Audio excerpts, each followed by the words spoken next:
السلام علیکم ورحمۃ اللہ وبرکاتہ۔ کیا حال ہے میری سب پیاری بہنوں کا؟ اللہ سبحانہ وتعالیٰ آپ کو اور آپ کے سب پیاروں کو صحت اور ایمان کی بہترین حالت میں رکھے۔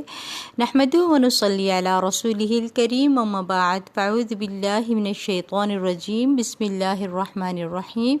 رب اشرح لی صدری ویسر لی امری واحلل عقدۃ من لسانی یفقہوا قولی۔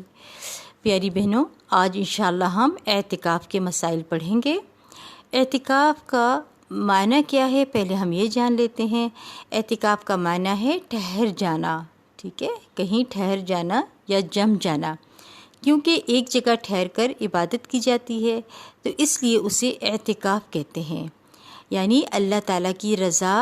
اور اس کا قرب حاصل کرنے کے لیے مسجد میں جانا اور وہاں پہ ثواب کی نیت سے ایک جگہ پر بیٹھ کر عبادت کرنا اعتکاف کہلاتا ہے۔ یعنی ایک انسان نیت کر کے مسجد میں جا کر ٹھہرے کہ میں اللہ کی عبادت کے لیے خود کو وقف کر رہا ہوں تاکہ میں رب کی رضا پالوں، تو پھر وہاں سے نکل کر یعنی مسجد سے نکل کر باہر نہ جائے، ٹھیک ہے۔ اور یہ سنت مؤکدہ کفایہ ہے، یعنی اگر شہروں یا دیہاتوں میں کوئی بھی اعتکاف نہ کرے تو سب کے ذمہ ترک سنت کا وبال رہتا ہے،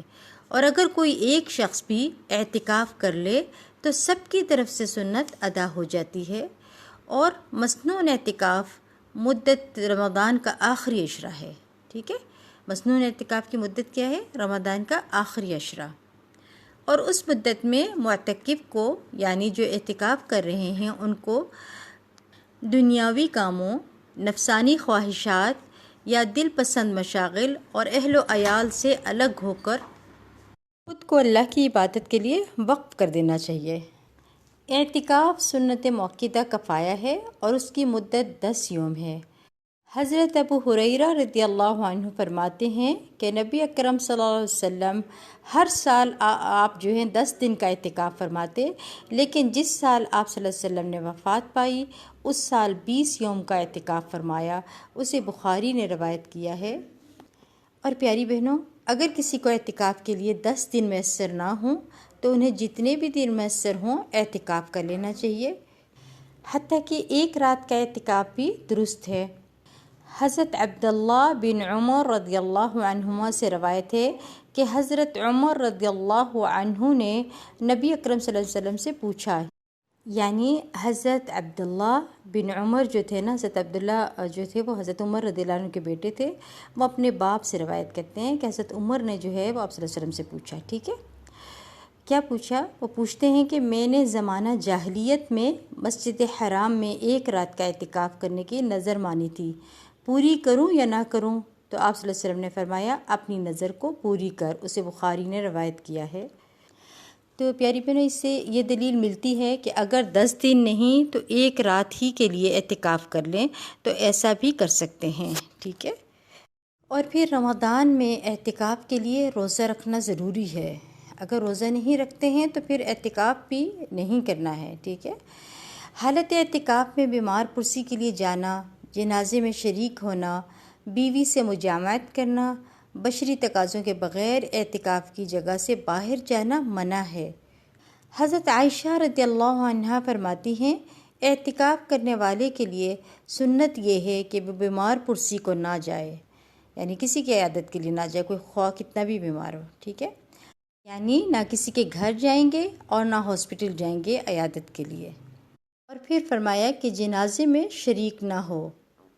اگر مسجد کے اندر جنازہ ہے تو پڑھ سکتے ہیں، مگر اگر کہیں اور جنازہ پڑھایا جا رہا ہے، مثلا کسی کھلے میدان میں یا قبرستان کے پاس، تو وہاں نہیں جا سکتے، ٹھیک ہے۔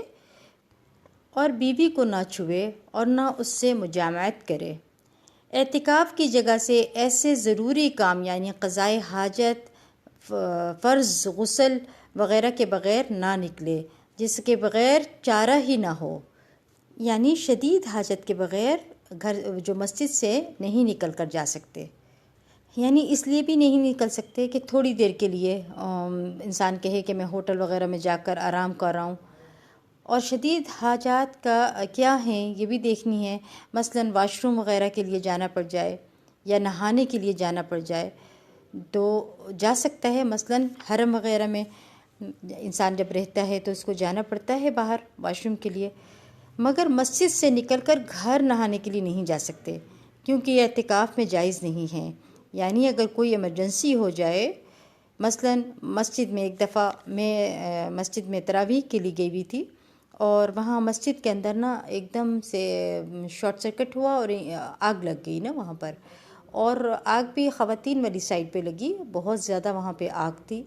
تو لہٰذا وہ آگ اوپر سے نیچے کی طرف گر رہی تھی مسجد کے اندر، تو پھر مسجد میں معتکف بھی جو تھے، جتنے اعتکاف والی خواتین اور مرد تھے، سب کو فوری طور پہ ایمرجنسی میں مسجد سے باہر نکلنا پڑا، جب تک فائر بریگیڈ نہیں آئے اور اس معاملے کو حل نہیں کیا گیا، اور اس کے فوری بعد دوبارہ ان کو ان کی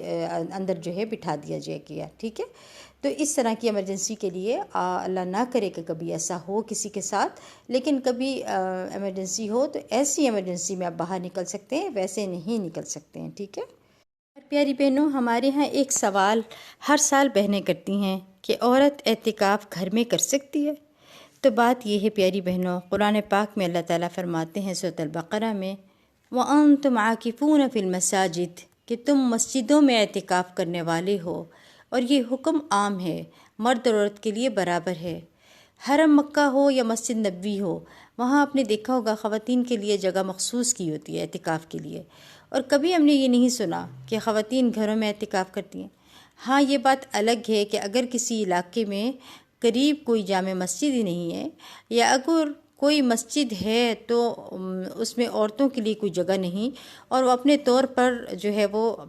گھر میں عبادت کی نیت سے اعتکاف بیٹھنا چاہیں، جو بھی کرنا چاہیں تو وہ کر سکتے ہیں، مگر جو مسنون اعتکاف ہے نا، وہ بات سمجھ لیجئے کہ وہ صرف مسجد میں ہوتا ہے، ٹھیک ہے۔ خواتین کو بھی مسجد میں ہی جانا ہے، اور اس کے لیے پیاری بہنوں ہمیں چاہیے کہ رمضان کا آخری عشرہ شروع ہونے سے پہلے اپنی تمام مصروفیات کو کم سے کم کر کے عبادت کی طرف فوکس کرنا ہے انشاءاللہ۔ پھر یہ بھی سوال اٹھتا ہے کہ اعتکاف کے لیے کب بیٹھا جائے؟ تو بات یہ ہے، اعتکاف کے لیے فجر کی نماز کے بعد جو ہے اعتکاف کی جگہ بیٹھنا مسنون ہے۔ حضرت عائشہ رضی اللہ عنہا فرماتی ہیں کہ رسول اللہ صلی اللہ علیہ وسلم جب اعتکاف بیٹھنے کا ارادہ فرماتے تو فجر کی نماز پڑھ کر معتکف میں داخل ہوتے۔ اسے ابو داؤد اور ابن ماجہ نے روایت کیا ہے، یعنی جس نے اعتکاف بیٹھنا ہے نا، وہ 20 تاریخ کی صبح فجر کے وقت بیٹھے گا، ٹھیک ہے۔ اللہ سے دعا ہے کہ ہمیں بھی ان خوش نصیب لوگوں میں شامل فرما لے جو مسجدوں میں اعتکاف بیٹھتے ہیں، آمین۔ اور اگر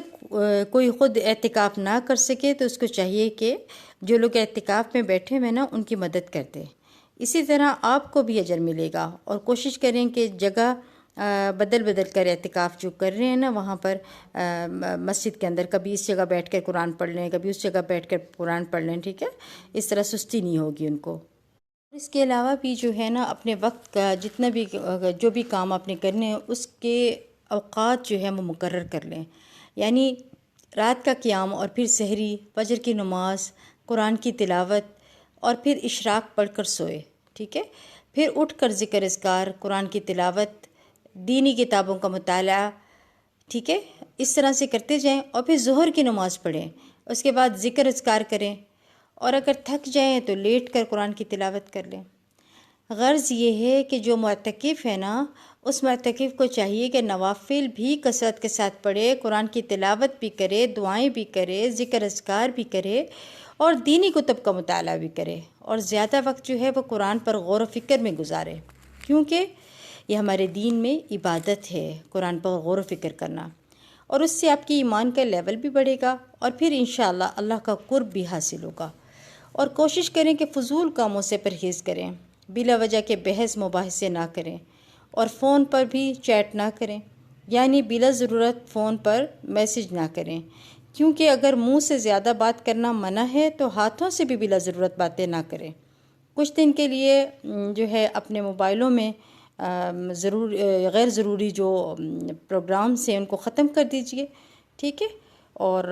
ڈیلیٹ کر دیں ان سب چیزوں کو۔ اور مسجد میں ایک کوشش کریں کہ لڑائی جھگڑے سے بچیں، اور بحث مباحثے بھی کرنا منع ہے، کیونکہ وہاں غریب امیر ہر طبقے کے لوگ ہوں گے۔ الگ الگ فرقے کے لوگ ہوں گے، سب کی عادتیں اور طبیعتیں الگ ہوتی ہیں، اس لیے صبر کی بہت ضرورت ہوتی ہے اعتکاف میں۔ خاص طور پر جب آپ وضو کرنے کے لیے جاتے ہیں نا واش روم میں، تو احتیاط کریں، بہت زیادہ گفتگو نہ کریں اور نہ جھگڑیں، اور نہ ہی مسجد میں حلقہ بنا کر بیٹھیں، اس لیے کہ اس طرح اصل مقصد ختم ہو جاتا ہے جس کے لیے آپ باہر کے لوگوں کو چھوڑ کر مسجد کے اندر گئے ہیں، ٹھیک ہے۔ اندر آتے ہی اگر وہی کام کرتے رہیں گے نا تو پھر اصل مقصد تو ختم ہو جائے گا، کیونکہ اعتکاف دراصل اکیلے عبادت کرنے کا نام ہے، جس کے لیے اپنے اہل و عیال چھوڑنے پڑتے ہیں۔ وہی کام اگر یہاں بھی کریں تو پھر اصل مقصد فوت ہو جاتا ہے۔ اسی لیے تو عورتوں کو یہی کہا ہے کہ مسجدوں میں بیٹھیں، کیونکہ اگر گھر کے اندر ہوں گی تو گھر کے کام کاج اور اہل و عیال سے دور تو نہیں ہوں گی نا، کچھ نہ کچھ ضرورت ان کو پڑتی رہے گی، سارا دن دنیاوی کاموں میں لگی رہے گی تو عبادت نہیں ہو سکتی ہے، ٹھیک ہے۔ تو اس وجہ سے مساجد میں بیٹھنے کا کہا ہے کہ دن رات وہاں پہ رہے، قیام اللیل بھی ہو، اور جب لوگ کثرت کے ساتھ ارد گرد ہوتے ہیں نا تو قیام اللیل کرنا بھی آسان ہوتا ہے، ٹھیک ہے۔ اور یہ جو خود ساختہ باتیں بنی ہوئی ہیں نا کہ اعتکاف کرنے والا جو ہے وہ کسی سے گفتگو نہیں کر سکتا، اشارے سے بات کرے، اور کچھ خواتین کمروں میں بند ہو جاتی ہیں، اپنے آپ کو معتکف کہتی ہیں، اور کھانا جو ہے کوئی دروازہ نوک کر کے پلیٹ اندر کو سرکا دے، وہ کسی سے مل نہیں سکتا، کسی سے بات نہیں کر سکتا، یہ سب باتیں غلط ہیں۔ دین کے اندر یہ اضافی باتیں کر کے خود مصیبت میں ڈالا ہوا ہے، خود ساختہ چیزوں کے پابند کیا ہوا ہے، اور یہ غلط طریقہ ہے۔ گفتگو کرنے سے منع نہیں کیا ہے، لیکن بلا وجہ بولنے کی، دنیاوی باتیں کرنے سے منع کیا گیا ہے۔ دین کی بات اگر کوئی پوچھنی پڑ جائے یا کوئی بات کرنی پڑ جائے تو وہ انسان کر سکتا ہے، ٹھیک ہے، لیکن ضرورت کی بات انسان کہہ سکتا ہے۔ کسی سے اکٹھے ہیں مسجد میں، کسی کو کھانے کی ضرورت ہے، آپ کو دے دوں، کچھ ڈالنا ہو، کچھ لینا ہو، ایک دوسرے کی ہیلپ لینے کے لیے بات کر سکتے ہیں، ضرورت کے تحت، بس بلا ضرورت آپ لوگ گفتگو نہ کریں۔ لیکن یہ جو بنائی ہوئی ہے نا باتیں، یہ سب خود ساختہ ہیں۔ ایک دفعہ میں مسجد نبوی میں تھی تو وہاں پہ ایک خاتون آئی اور وہ وہاں پہ سوال کر رہی تھی، تو میں نے سنا وہ پوچھ رہی تھی کہ میں چہرے کو اعتکاف میں دھو نہیں سکتی، یعنی میں وضو کرتے وقت اپنے چہرہ نہیں دھو سکتی ہوں۔ تو ہم نے کہا کیوں نہیں دھو سکتی ہیں؟ تو کہنے لگی کہ اس وجہ سے کہ ہمارے جو کوئی شیخ جو ان کو لے کے گئے ہیں یہاں سے، کوئی بزرگ ان کے، تو انہوں نے منع کیا کہ معتکف عورت جو ہے وہ اپنا چہرہ بھی نہیں دھو سکتی۔ تو آپ مجھے بتائیں کہ کتنی غلط قسم کی خود ساختہ باتیں ہیں۔ اور وہ بچی اتنی پریشان تھی کہ میں تو وضو کرتے ہوئے چہرہ دھوتی تھی، اس کا مطلب ہے کہ اب میرا اعتکاف نہیں ہوا۔ تو ان کو وہاں پہ سمجھایا جا رہا تھا کہ ایسی بات نہیں ہے، یہ سب چیزیں خود ساختہ ہیں، دین میں اپنے بنا کے خود مصیبت میں ڈالا ہوا ہے۔ آپ نہا بھی سکتے ہیں ضرورت کے تحت، اپنے آپ کے پاس سے اسمیل آ رہی ہے، آپ کیا منہ ہاتھ نہیں دھوئیں گے، یا آپ غسل نہیں کریں گے، یا آپ کو ضرورت پڑ گئی ہے تو آپ گنگوں کی طرح اشارے کرتے رہیں گے؟ نہیں، یہ سب چیزیں جو ہیں غلط ہیں۔ مسنون طریقے پہ عمل کریں، ٹھیک ہے، اور خود کو نہ مشکل میں ڈالیں، اور نہ ہی کسی کو اس طرح کے مشورے دے کر بغیر تحقیق کے باتیں کر لوگوں کو مشکل میں ڈالیں، ٹھیک ہے۔ لہٰذا مسجدوں میں بھی آپ لوگ کیا کریں، الگ ہو کر بیٹھ کر عبادت کریں، اور اگر آپ کہیں حلقہ بنے ہوئے دیکھیں نا تو ان سے الگ ہو جائیں، وہاں جا کر دیکھیں نا وہ کیا باتیں کر رہے ہیں، ورنہ یہ ہوتا ہے کہ بلا وجہ بحث مباحثے میں پڑ جاتا ہے انسان، اور یہی جو ہے یہ بات غلط ہے۔ اور جیسے کس قسم کے بحث مباحثے، وہ بھی میں تھوڑا سا آپ کو بتا دیتی ہوں۔ جیسے تراویح پر بحث شروع ہو جاتی ہے کہ 8 ہیں یا 20 ہیں، اور رفع یدین کرنا چاہیے کہ نہیں کرنا چاہیے۔ آمین کے بارے میں بھی بحث شروع ہو جاتی ہے کہ آمین بلند آواز میں کرنی ہے کہ نہیں کرنی ہے، کیونکہ وہاں الگ الگ مسلک کے لوگ ہیں تو ان میں لڑائی شروع ہو جاتی ہے اور پھر انسان غصے میں بھی آ جاتا ہے، اور یہ پھر انسان اب اپنے اصل مقصد سے ہٹ جاتا ہے، اور ہم نے اپنے اصل مقصد سے نہیں ہٹنا ہے، ٹھیک ہے۔ اور لیلۃ القدر بھی انہی طاق راتوں میں سے ایک رات ہے۔ آپ صلی اللہ علیہ وسلم باہر نکلے تھے لیلۃ القدر کے بارے میں بتانے کے لیے، حدیث میں آتا ہے، کیونکہ آپ صلی اللہ علیہ وسلم کو اس رات کا بتا دیا گیا تھا، اور آپ صلی اللہ علیہ وسلم جب باہر آئے بتانے لگے کہ آپ صلی اللہ علیہ وسلم نے دیکھا کہ 2 لوگ لڑ رہے ہیں، تو آپ صلی اللہ علیہ وسلم کے دل سے وہ بات اٹھا لی گئی،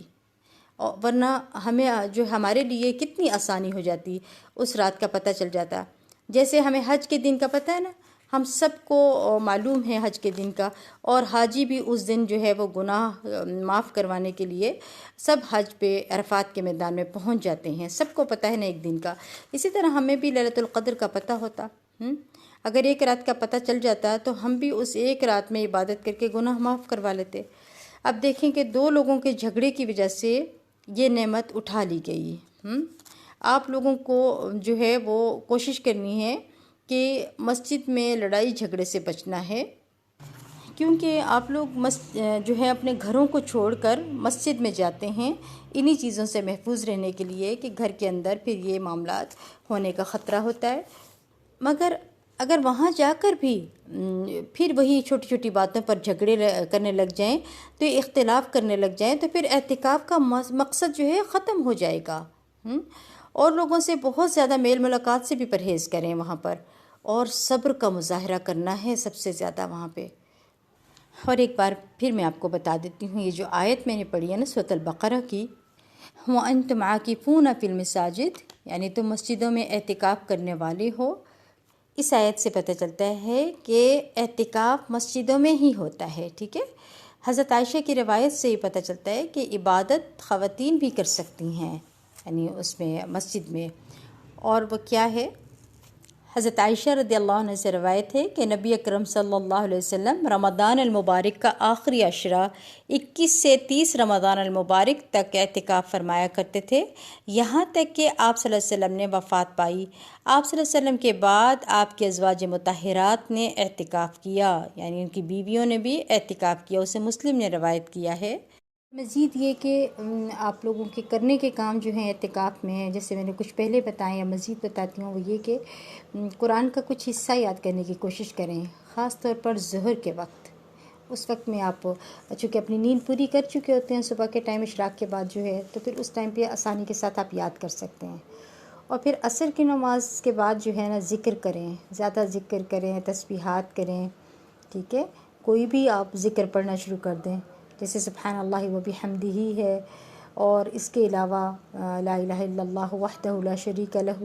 لہ الملک و لہ الحمد وہو علی کل شیء قدیر، 100 بار صبح شام پڑھنے کا بھی بہت بڑا اجر ہے، ٹھیک ہے۔ اس طرح کچھ دعائیں اپنی یاد کر لیجئے، جیسے صبح شام کے اذکار یاد کر لیں، اور یہ سب کچھ جو ہے آپ کے پاس بہت خوبصورت موقع ہوگا عصر کے بعد یہ ذکر کرنے کا، اور پھر اس کے بعد دعائیں بھی بہت مانگیں، ٹھیک ہے۔ اور پھر جب افطاری کا وقت ہو تو افطاری کے وقت بھی آپ دعا بھی کر لیں، اور اس کے بعد جو ہے نا کوشش کریں، کیونکہ آپ معتکف ہیں اور مسجد کے اندر بیٹھے ہوئے تو چلنا پھرنا زیادہ نہیں ہوتا ہے، تو اس لیے بہت زیادہ پیٹ بھر کر کھانا نہ کھائیں، ٹھیک ہے، تاکہ اس کے بعد جو ہونے والی عبادات ہے نا اس کے لیے آپ ایکٹیو رہیں، تاکہ عبادت کے اندر کوئی خلل نہ آئے۔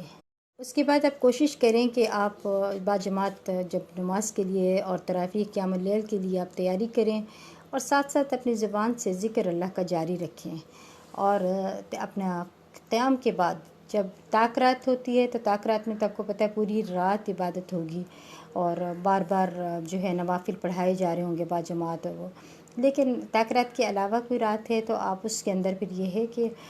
نیند آ جاتی ہے، بعض دفعہ نیند کا غلبہ ہو جاتا ہے، تو آپ 11-12 بجے کے بعد تھوڑی دیر سو جائیں، تاکہ آپ جب فریش اٹھیں تہجد کے لیے اور پھر فجر کی نماز کے لیے آپ فریش رہیں، اور فجر کی نماز کے بعد تلاوت اور جو ذکر اذکار ہیں اور اشراق کی نماز تک آپ اچھے سے جاگ سکیں، ٹھیک ہے۔ اللہ تعالیٰ سے دعا ہے کہ اللہ تعالیٰ آپ لوگوں کو جو ہے جو بھی اعتکاف میں بیٹھنے جا رہے ہیں سب کو اللہ سبحانہ تعالیٰ توفیق عطا فرمائے کہ اس کا حق ادا کر سکے، اللہ ہمیں بھی توفیق عطا فرمائے۔ مجھے امید ہے انشاءاللہ اعتکاف کے مسائل آپ لوگوں کو اچھے سے سمجھ آ گئے ہوں گے، اور اگر کوئی بات سمجھ نہ آئی ہو تو گروپ میں ضرور سوال کر لیجئے گا، انشاءاللہ قرآن و سنت کی روشنی میں آپ لوگوں کو جواب دے دیا جائے گا انشاءاللہ۔ وآخر دعوانا الحمد للہ رب العالمین، سبحانک اللہم و بحمدک، اشہد ان لا الہ الا انت، استغفرک و اتوب الیک۔ السلام علیکم ورحمۃ اللہ وبرکاتہ۔